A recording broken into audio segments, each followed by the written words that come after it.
온갖 식재료와 맛에 정통한 백종원씨. 요즘 인터넷상에서 떠도는 레시피는 그의 손에서 나왔다고 해도 과언이 아닐 정도인데요. 특히 만남의 광장이라는 프로그램을 통해 지역 특산물의 맛을 살린 레시피를 개발해 지역 경제 성장에도 일조하고 있죠. 그런데 백종원씨를 깜짝 놀라게 만든 편지가 한 통 도착했습니다. 편지를 읽은 백종원씨는 그야말로 경악을 금치 못했다고 하는데요. 이날 방송의 식재료는 바로 버섯. 찌개, 국, 볶음 요리 등을 다양한 한식에 즐겨 사용되는 팽이버섯이었습니다. 그런데 이 버섯에 감춰진 진실이 있었습니다. 그 진실을 밝히고자 한 한국인이 백종원씨에게 편지를 쓴 겁니다. 현재 우리나라에서 생산되고 있는 팽이버섯은 95% 이상이 흰색 팽이버섯입니다. 가까운 슈퍼만 가도 흰색 팽이버섯이 수북이 쌓여있는 걸 쉽게 볼 수 있는데요. 그중 75%가 일본 품종으로 매년 10억 원 이상의 종자 로열티를 일본에 지급하고 있다는 내용이 편지에 담겨 있었습니다. 백종원 씨는 깜짝 놀랍니다. 한국 식재료에 대해 정통한 그조차도 처음 듣는 내용이었던 것이죠. 이런 현실에 안타까워하던 충청북도 농업기술원은 한국산 팽이버섯 개발에 몰두했습니다. 일본에게 줘야 하는 팽이버섯 로열티를 없애기 위해서였죠. 야생에서 자라는 팽이버섯은 원래 갈색을 띠고 있다고 합니다. 연구진은 우리 국토에서 자란 야생버섯을 활용해서 새로운 품종의 팽이버섯을 만들어냈는데요. 일본산 흰색 팽이버섯보다 식감도 좋고 영양도 풍부한 한국산 팽이버섯. 생산 비용도 기존의 팽이버섯과 거의 차이가 없었습니다. 그런데 익숙하지 않은 색깔 때문에 소비자의 선택을 받기가 쉽지 않아 난관에 부딪힙니다. 일반 소비자들이 색만 보고 혹시 상한 건 아닌지 의심부터 했기 때문입니다. 이처럼 유통판로가 막힌 한국산 갈색 팽이버섯은 농가들이 잇따라 생산을 중지하면서 시장에서 찾아보기 힘든 농산물이 되었죠. 이런 사연을 들은 백종원 씨는 전투력을 불태웁니다. 갈색 팽이버섯을 이용한 특별한 요리를 통해 시청자들의 이목을 끌어 한국산 팽이버섯을 널리 알리고 싶었던 거죠. 백종원 씨는 갈색 팽이버섯의 소비 촉진을 위한 쇼핑 라이브를 진행했는데요. 방송에서 소개한 갈색 팽이버섯 요리는 그야말로 무궁무진했습니다. 된장찌개부터 바삭한 팽이버섯전, 마라 팽이버섯 떡볶음까지 모두 군침이 돌 만큼 맛있어 보였죠. 방송을 통해 2분 만에 갈색 팽이버섯 200박스가 판매됐고 요리를 제대로 시작하기도 전에 300박스가 모두 품절되는 사태가 벌어집니다. 급히 200박스의 추가 물량을 구했지만 이것도 3분 만에 품절됐고요. 이날 방송을 보신 분이라면 마트에서 갈색 팽이버섯과 흰색 팽이버섯 중 망설임 없이 갈색을 집어들었을 겁니다. 안타깝게도 현재 한국산 팽이버섯을 재배하는 농가가 많지 않기에 시장에 많이 풀려있진 않지만 점차 늘어나 기존의 일본산을 대체할 것이라 기대해봅니다.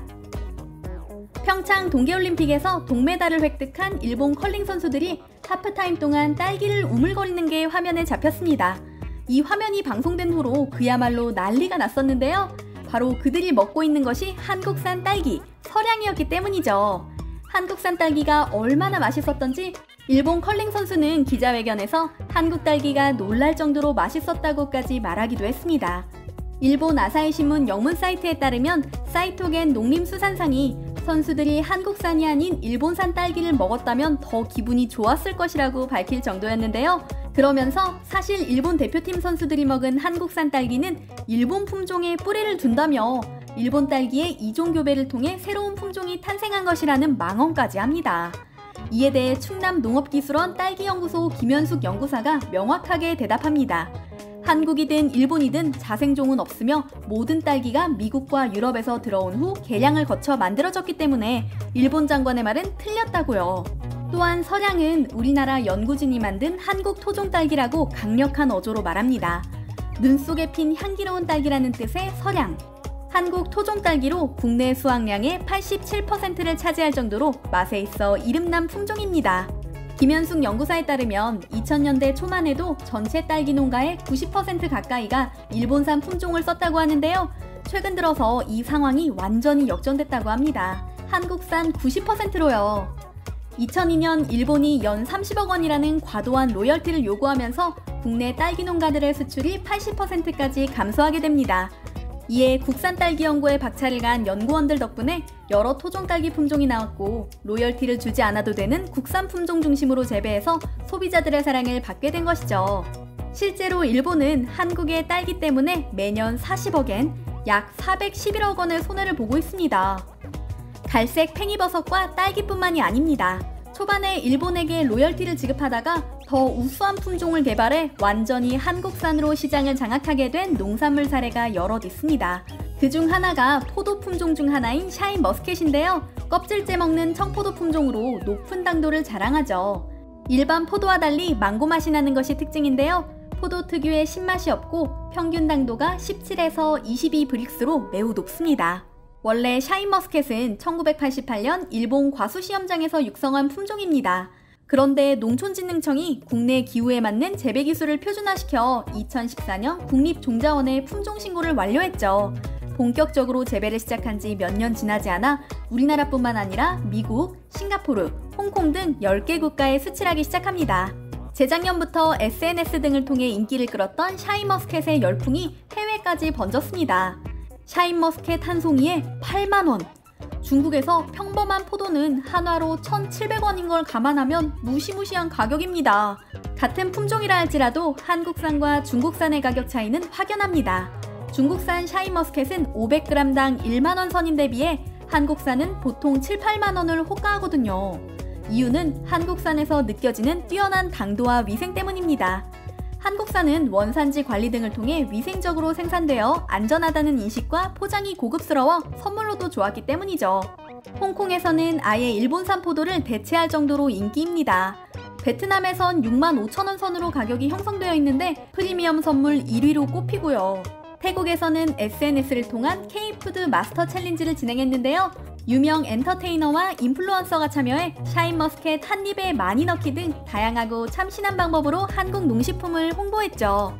영상 조회수만 해도 200만 뷰를 돌파하는 등 연일 화제를 모았습니다. 또한 지난해 말 알리바바 그룹의 중국 최대 전자상거래 플랫폼인 티몰에서 8억 명의 사용자들에게 라이브 방송을 통해 샤인머스켓을 소개했으며 중국 2030 세대를 겨냥해 웹툰, 브이로그 등으로 연계 홍보를 진행했죠. 특히 웨이보에서 팔로워 130만 명을 보유한 인플루언서 NCT 장장을 통해 제작한 샤인머스켓 웹툰은 137만 뷰가 넘는 조회수를 기록해서 모두를 놀라게 했습니다. 이전에 유통 채널을 의지하는 농산물 판매에서 벗어나 적극적인 마케팅과 홍보로 전 세계 시장을 향해 나아가고 있는 것이죠. 이 덕분인지 2020년 한 해 동안 포도는 1,866톤이 세계 각국으로 수출되어 2,280만 9천 달러의 수출액을 올렸습니다. 전년 대비 수출량은 5.7%, 수출액은 34.8%가 증가한 수치죠. 이런 가운데 샤인머스켓은 전체 포도 수출량의 49%, 수출액의 72%를 차지하는 것으로 추정됩니다. 한국 농산물 수출의 새로운 주역이라 해도 과언이 아닐 정도입니다. 앞으로 토종 농산물들의 세계 시장을 향한 행보가 더욱 기대됩니다.